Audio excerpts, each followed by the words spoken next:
बदलापूर बलात्कार प्रकरणातला मुख्य आरोपी अक्षय शिंदे आज एन्काउंटरमध्ये मारला गेल्याची माहिती समोर येत आहे। आपल्यासोबत बोलण्यासाठी विरोधी पक्षनेते विजय वडेट्टीवार आहे। भाऊ, काय सांगाल? जो बदलापूर बलात्कार प्रकरणाचा आरोपी आहे त्याला आज एन्काउंटर करण्यात आलं। बदलापूर प्रकरणाच्या संदर्भात आता जी काही माहिती येते आहे ती माहिती पोलिसांनी स्वतःच्या संरक्षणासाठी गोळी झाडल्याची माहिती, यामध्ये फार मोठा संशय निर्माण होतो। सुरुवातीपासूनच हे प्रकरण हाताळताना पोलीस आणि उग्र खात्यांनी सरकारने संवेदनशीलता दाखवली नाही, म्हणूनच पूर्णतः महाराष्ट्रामध्ये आणि देशामध्ये लोकांचा राग आणि संताप हा संपूर्ण रस्त्यावर उतरताना दिसला। लोकांची आंदोलनं आणि देश पातळीवर हे प्रकरण गेलं। या सगळ्यामध्ये मला वाटतं की याचा मुख्य सूत्र की याच्या मागचे जे सूत्रधार आहे, ज्या आरोपीला वाचवण्याचा प्रयत्न करणारे, हे प्रकरण दाबण्याचा प्रयत्न करणारे, त्यांना वाचवण्यासाठी जे संस्था चालक आहेत, जे RSSशी भाजपाशी संबंधित आहेत, ज्यांनी पालकांनी तक्रार करूनही पोलिसांच्याकडे ती माहिती दिली नाही किंवा रिपोर्ट दिली नाही, हे कोण आहेत?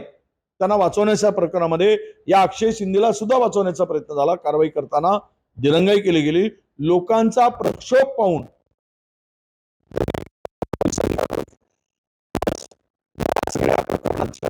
बघितल्यानंतर शंका निर्माण होते।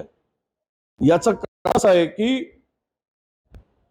जे या मागचे सूत्रधार किंवा वाचवण्याचा प्रयत्न करणारे होते ते भाजपाशी संबंधित होते, म्हणून मूळ पुरावाच मुख्य आरोपीला नष्ट करून पूर्ण पुरावाच संपवायचा असंही प्लॅनिंग होऊ शकतं आणि यामागे अशी शक्यता सुद्धा असण्याची आहे, असा संशय आहे आम्हाला। त्यासाठी हे प्रकरण न्यायिक चौकशीसाठी द्यावं, न्यायालयीन चौकशी व्हावी, उच्चस्तरीय चौकशी व्हावी, ही आमची मागणी असणार आहे। आम्ही उद्या राज्यपालांना पत्र पाठवून, गृह खात्यांच्या गृहमंत्र्याला, मुख्यमंत्र्यांना पत्र पाठवून, पोलीस प्रमुखांना पत्र पाठवून या सगळ्या प्रकरणाची न्यायिक चौकशीची मागणी करणार। जर सरकारने वेळ काढूपणा केला तर आम्ही न्यायालयाचा दार ठोकू, न्यायालयाकडे मागणी करू आणि या प्रकरणाची सखोल चौकशी करण्यासाठी सरकारला भाग पाडू। तर हे होते विरोधी पक्षनेते विजय वडेट्टीवार।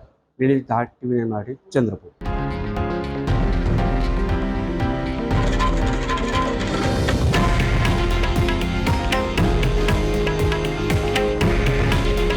हे आहे देशातील नंबर 1 न्यूज नेटवर्क आणि आपण पाहत आहात TV9 मराठी। काळजी तुमची, हित महाराष्ट्राचं।